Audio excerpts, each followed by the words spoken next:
الحمد لله الذي قصرت عن رؤيته أبصار الناظرين وعجزت عن نعته أوهام الفاسقين. الحمد لله رب العالمين. الصلاة والسلام على أشرف الأنبياء والمرسلين خاتم النبيين أبي القاسم محمد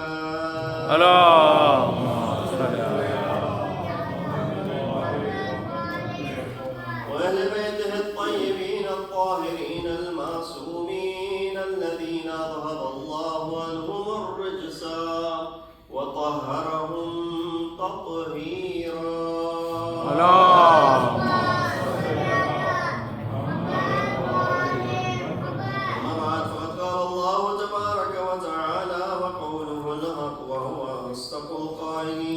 بسم الله الرحمن الرحيم.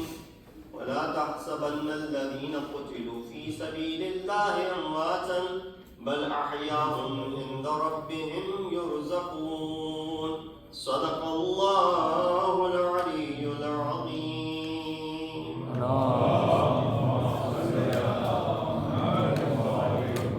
السلام عليكم ورحمة الله وبركاته. The verse that I recited is from Surah Al-Quran, ayat number 169, in which Allah subhanahu wa ta'ala talks about Shuhada. This ayat, although specifically may refer to the Shuhada of Badr and Uhud, but of course extends to every shaheed after that as well. The ayat is something which you have heard a great deal. Allah subhanahu wa ta'ala addresses by saying, وَلَا تَحْسَبَنَّ الَّذِينَ قُتِلُوا فِي سَبِيلِ اللَّهِ أَمْوَاتًا. Do not consider those who are slain in the way of Allah subhanahu wa ta'ala to be dead. Amwat, plural of maut. بَلْ أَحْيَاءٌ. So if there was any doubt in the mind of an individual that what is amwat, Allah subhanahu wa ta'ala mentioned بَلْ أَحْيَاءٌ right after that. The opposite of amwat is ahya. If you doubted what kind of maut this is being referred to, hayat is something that these individuals, these shuhada, possess. In the rabbihim yurzaqun. And not only that they are ahya, that they are alive in the mahzar of Allah subhanahu wa ta'ala, but they're also receiving what? They're receiving the sustenance from Allah subhanahu wa ta'ala. Therefore, we look at that tonight, inshallah, we're also discussing and talking about a shaheed.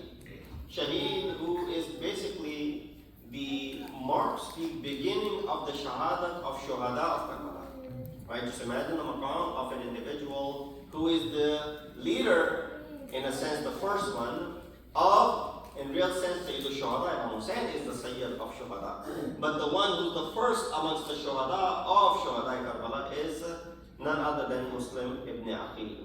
He's an individual who, of course, is the cousin of Imam Hussein, son of Aqeel, who was the brother of Abil-Mu'mineen, both being sons of Hazarat Abu Talib.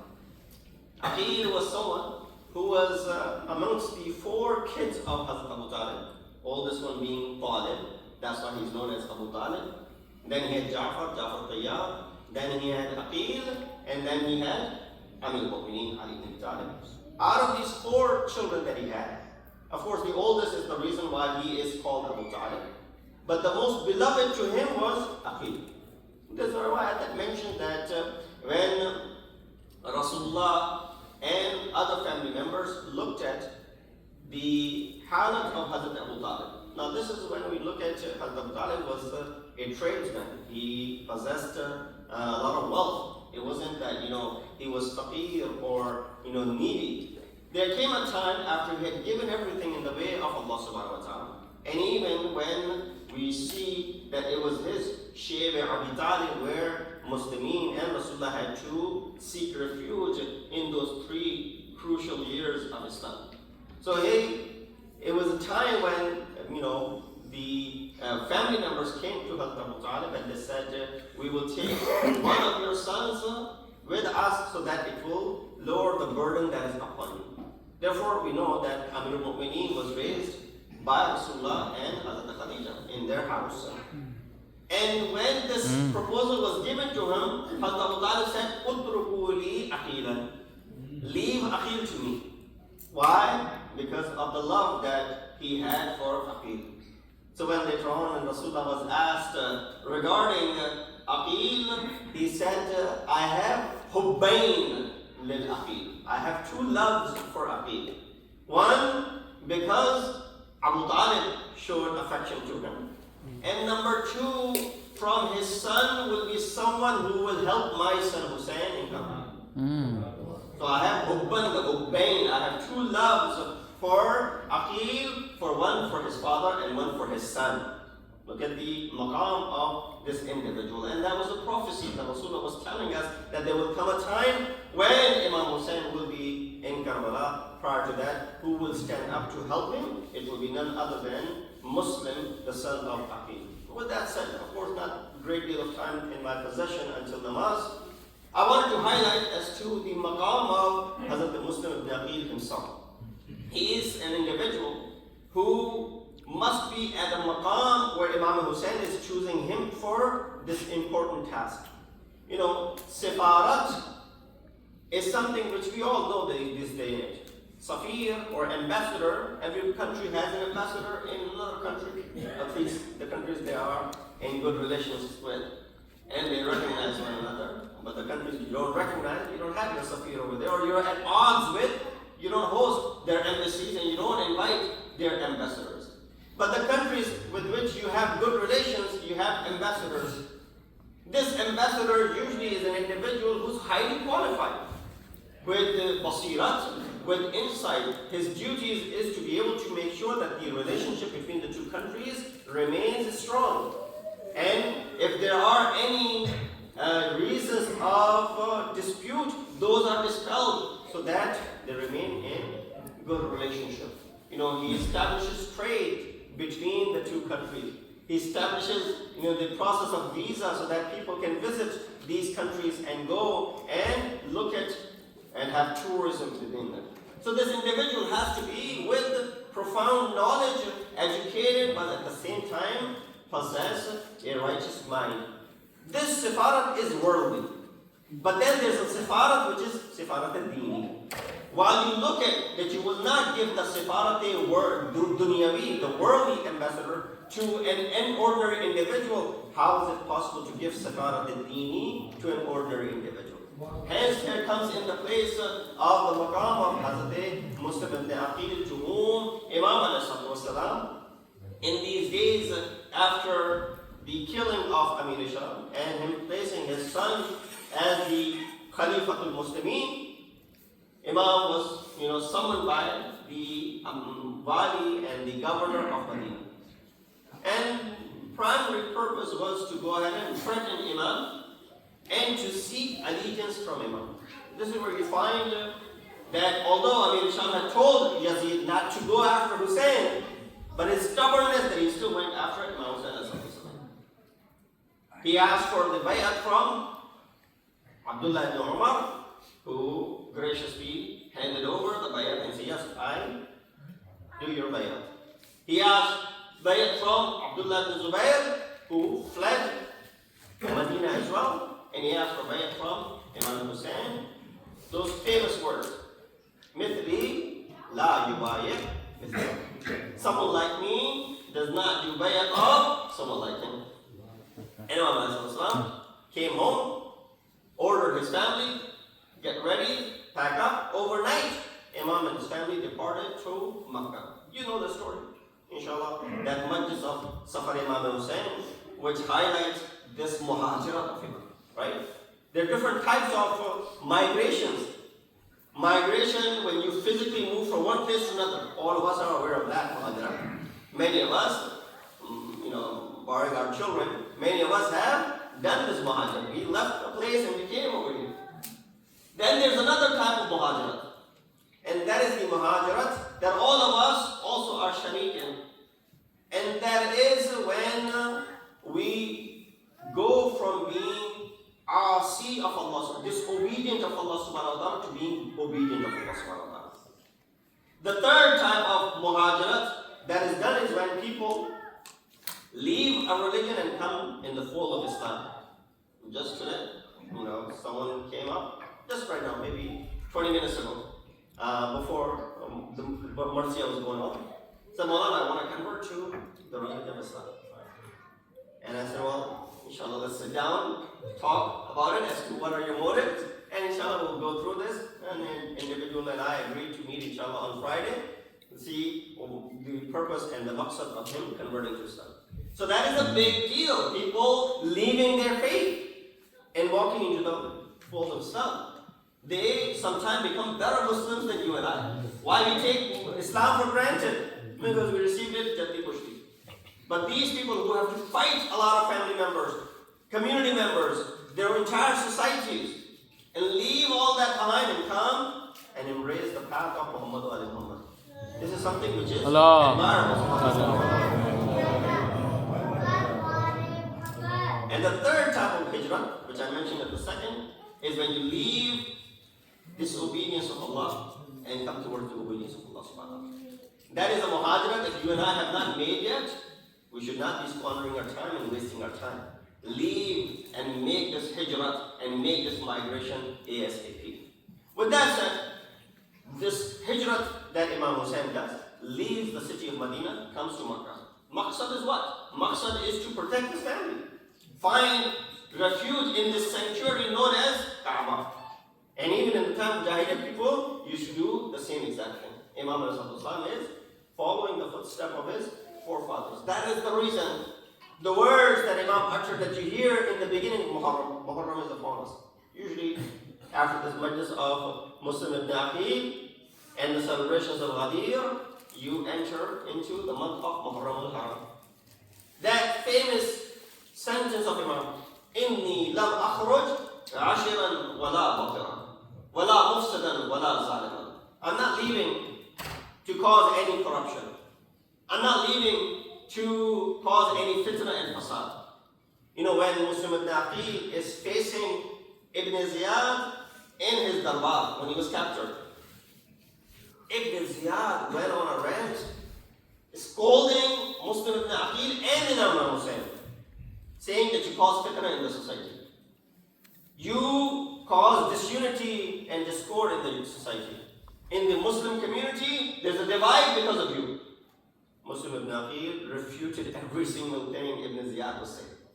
To the extent that Ibn Ziyad became infuriated with Muslim ibn Aqeel and he said, by God, I will, bring upon you a death no one has ever seen before. To which Muslim ibn Aqeel responded by saying, a cruel person, a person of your caliber, anything is possible from you. And I'm ready. It's not like I'm afraid of anything. Today you see the followers of Muslim Muslim, they say we are ready. We are ready to lay our lives in front of any zulm that comes about, and we will not let our land alone. Then would you imagine those who are the leaders such as Imam Hussein and Muslim Aqeel? So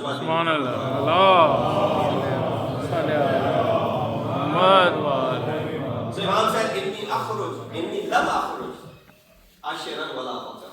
Not for any shak, not for any fitna, for cause of, deviation. Wala zaliman, not to cause any injustice. Innama kharajtu li talabil islah fi ummati jaddi. My sole purpose is to go ahead and seek Islam and reform in my community. Here, Ibn Ziyad is saying you divided the community. Imam is stating, I'm there to go ahead and do what? Unite the community. Bring them back into that arena where Rasulullah had left this community. And then Imam continued by saying, بَلْ خَرَجْتُ لِطَلَبِ إِصْلَاحِ أُمَّةِ جَدِّي أُرِيدُ أَنْ آمُرَ بِالْمَعْرُوفِ وَأَنْهَى عَنِ الْمُنكَرِ. This is the part that I gave you this lemma. أَسِيرَ بِسِيرَةِ جَدِّي وَأَبِي. Imam is saying, I want to follow the seerat of my judge, Rasulullah, and the seerat of my Abu, Amirul Mu'minin. In other words, Imam is saying, the seerat of Rasul has been long forgotten, and the seerat of Ali has been forgotten as well. I want to revive the seerat and the biography of my judge, Rasul, and my father, Amirul Mu'minin. So here we see, today, after 14 centuries, we have these gatherings. We sit and we do the dhikr of Ahl-e-Bait. Have you ever had a question as to why do we do the dhikr of Ahl-e-Bait? Usually I give this example when you go through school system. When you're young, when you're in school, you move forward, you get into elementary, you go into middle school, you go into high school, you graduate, you get into college, you do your undergrad, you go on to further studies, you get a master's, postgraduate, and PhD. Some people are not qane with one PhD, go for double PhD, for example. And the life continues. You continue to educate yourself. But the person who's studying in his undergrad, do you think that he would be studying the stuff that he studied when he was in middle school? The math that you're teaching in college, do you think this person will be referring to the math that he studied in the elementary school? Although those things are basic, but they don't. Why not? Because they have upgraded themselves. They have gone beyond that. Where am I getting to? We study and we gradually progress, right? You don't teach an elementary student calculus, right? You don't teach them the difficult mathematical formulas when they are young. Gradually, they have to learn before they get to that maqam. And therefore, this is a process of gradually progressing. But when we look at this institution right here, this is also an institution, right? Just like we have madaris and schools, this is also an institution. And we come here, ba'wudu, and we educate ourselves. Why is there so much emphasis in Shia madhab, especially now other madhab are taken up from us? And the Sunnah did not have the system of majalis. Now they have these durus and majalis. Why? Because this institution, number one, is established by Yad Hussein ibn Ali, with the Shahadat of Hussein ibn Ali. And this institution is also there not only just for shedding tears for Imam Hussein, but also to remember and remind us of the fadail of Imam Hussein. And the accolades and the traits of Ahl-e-Bait. That's something which is the nisab of Majlis. What is the nisab of Majlis? Nisab of Majlis is fadail and masail. But of course, in between these fadail, when we were mentioning the fadail of Ahl-e-Bait, what do we mention?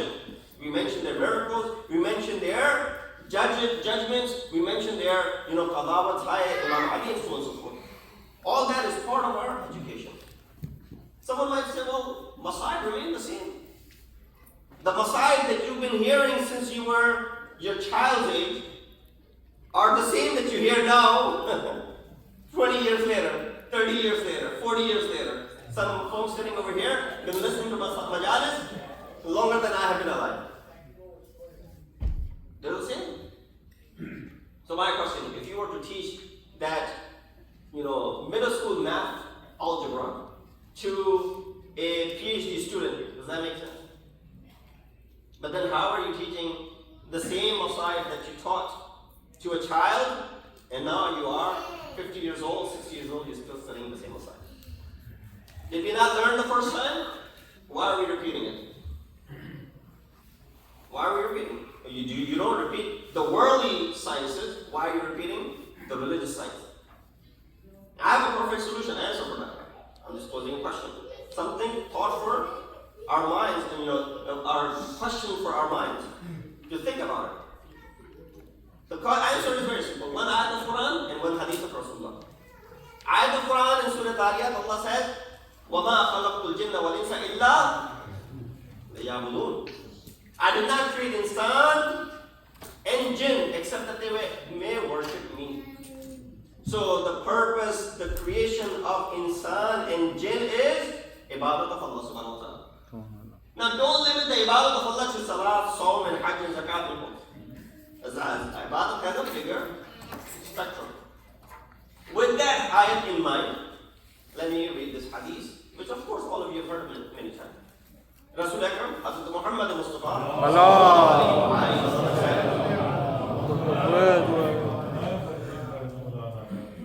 Rasulullah said, regarding Zayyinu majalisakum bidhikri Ali ibn Abi Talib.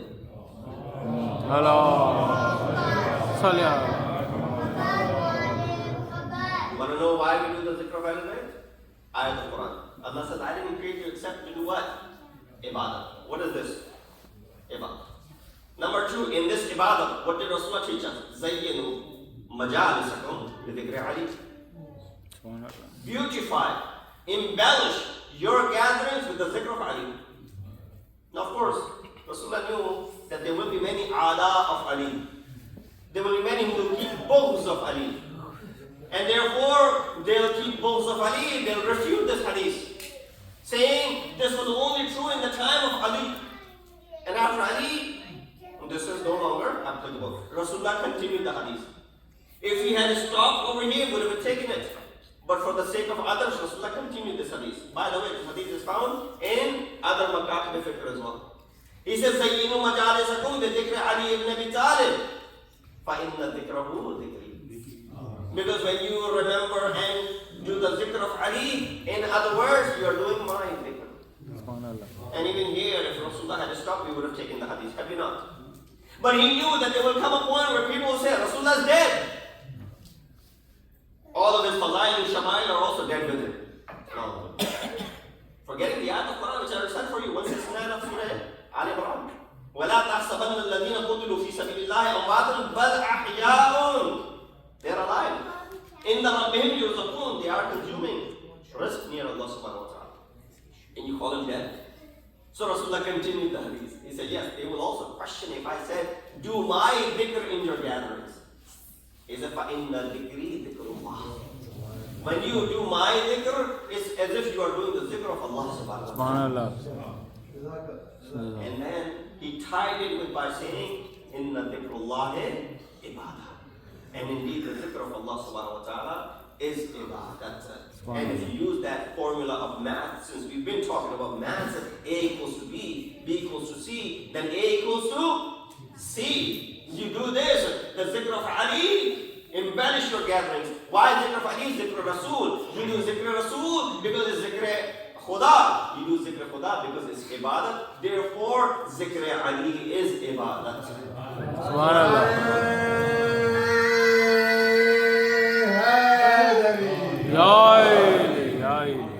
That is the maqsad of our repetition. If someone comes across and says, why are we repeating? You must have heard these masaib that I'm about to read already from me a couple of times, right? But still, every time you hear these musibats of Ahl-e-Bait, you cannot control your emotions. How can you control your emotions? You know, when you lose a loved one, when a father departs this world, when a mother departs this world, same father, same mother, every single year when you have their Majlis of mercy, you remember them. The same method that they died, it's all fresh in your mind. Someone died because of this, someone died because of that. You remember that, and you're unable to control your emotions. That is when we remember our own loved ones. This is also Majlis for Imam. May Allah subhanahu wa ta'ala elevate his status, give him a place in the Jawar of Ahl-e-Bait, and give sabr to the bereaved family for the loss that they have suffered. With that said, you remember them and you grieve. You weep over them. Their masa'ib don't change. But then, when someone was brutally killed, when someone attained the maqam of shahadat, when someone left their family to protect the religion of Allah subhanahu wa ta'ala. Muslim ibn Aqeel is mentioned there is 5 kids. 4 of them are sons, 1 is a daughter named Aqeel. The 4 sons, 2 of whom are known as Tifilan in Muslim. Those who were with him and they were lost in Kufa, and after a year they were killed. Then 2 were with Imam Hussein who attained martyrdom in Karbala. All 4 of Muslim's children died. Muslim is son of Aqeel. Just imagine how many children of Aqeel gave their lives to protect this religion. When you give life for something which is above you, that is not halakat, that is shahadat. Right? When you die for something which is less than you, that might be halakat. But this is shahadat that we are referring to. Imam receives these letters from the people of Kufa. And after receiving these letters from the people of Kufa, Imam ﷺ writes back to them that the last communication that I had from you was from Hani and Sabi. And I understood, what is your qasd? What is it that you intended? You're asking that while you consider me to be your religious leader, you also want me to take control of your political leadership as well. Because of the corruption of the leader at that time. I understand what you have said, and I trust all what you have written. But in order to verify everything that you have said, I am sending inni ba'isun ilaykum yabni ammi. I'm sending towards you someone who is my cousin, my akhi, my brother, thiqati, someone who I trust a great deal. And therefore, this sifarat al-dini of Imam, sitting Imam, is not given to Muslim al-Taqi. Muslim wastes no time, leaves 15th of Ramadan, arrives in Kufa on 5th of Shawwal. Once he arrives, people understood that Imam's messenger is here. They come and they start meeting him. Imam had told him to go to the house of Hani, but instead he goes to the house of Mukhtar al-Thaqafi, and then he switches to someone else's house in order to keep his plan different from what people had already known. This is where Ibn Ziyad was sent in. He came from Basra. Now Muslim had already written to Imam Hussein that 18,000 people have agreed with me and have paid bay'at. Imam, come as soon as you can. Imam receives this letter and Imam is on his way. People are awaiting the appearance and the arrival of Imam Hussein. In the guise, Ibn Ziyad comes inside the city of Kufa. People think that Imam Hussein has come with his entourage, but it was actually Ibn Ziyad who comes into Masjid al-Kufa, reveals himself, and leaves this impression of threat in the hearts of the people. That there's a bigger army that Yazid is sending. If you do not let go of what you're planning on doing, then all of you will be killed. This is where we see the mazlumiyat of Muslims. 18,000 people paid bay'at to him, paid allegiance to him. Muslim Aqeel is now left alone by himself. He wanders into the city of Kufa. You heard these masayib the last couple of nights. Eventually he was given refuge in a house. This mu'minah who provided for him. But after spending the night in ibadah, the morning comes. Muslim's location was released. Ibn Ziyad sends Muhammad ibn Ashaz to go ahead and fight. He kills and he fights 70 men that were sent. In fact, more people were demanded until he was given a fake aman to be arrested. Once Muslim ibn Aqeel was arrested, he was brought into the darbar, and when he was brought into the darbar, this is where the muqabala between Muslim ibn Aqeel and Ibn Ziyad continued, until the time when he said, when Ibn Ziyad becomes infuriated, and he said, I will kill you, give you a death that no one has ever seen before. Muslim said, anything is possible from you, and that's what happened. He goes ahead and orders Bukayr ibn Amran to go ahead and sever the head of Muslim ibn Aqeel. Along with the head of Muslim, the head of Hani was also severed. Their heads were severed and their bodies were thrown from the top of Dar al-Amara. In fact, not only the bodies were thrown to the ground, they were even paraded to the different parts of the city of Kufa. Upon hearing this, those who belonged to the clan of Hani ibn Urwa, when they heard about the body being desecrated, they came with a revolt and they were able to apprehend the bodies and take control of the bodies of Muslim ibn Aqeel and Hani ibn Urwa, and they buried them near. When you've gone to the ziyarat of Masjid Kufa, you've been to their visitation, they were buried over there, but their heads were severed. The heads were given and they were sent to Yazid. Yazid receives these heads of Muslim ibn Aqeel and Hani ibn Urwa, clothes over that how I have been able to kill them, how I have been able to succumb them to my demands. He said these heads have to be lifted and they have to be hanged by the city so that anyone who walks in, they look at the heads of Muslim and they look at the heads of Hani and Urwa, lest anyone next time stands up against us. But Muslims' shahadat was not enough. We see that the shahadat of Imam Hussein was the arrival of that. Imam got the news. He goes up to the daughter of Muslim, treats her as if a yatim are treated. She right away understood. She belongs to this house. She said, "Oh Molana, you are treating me like orphans are treated." Imam said, "Yes, oh my daughter, your father has been murdered." وسيعلم الذين ظلموا أي منقلب ينفقون إن لله وإنا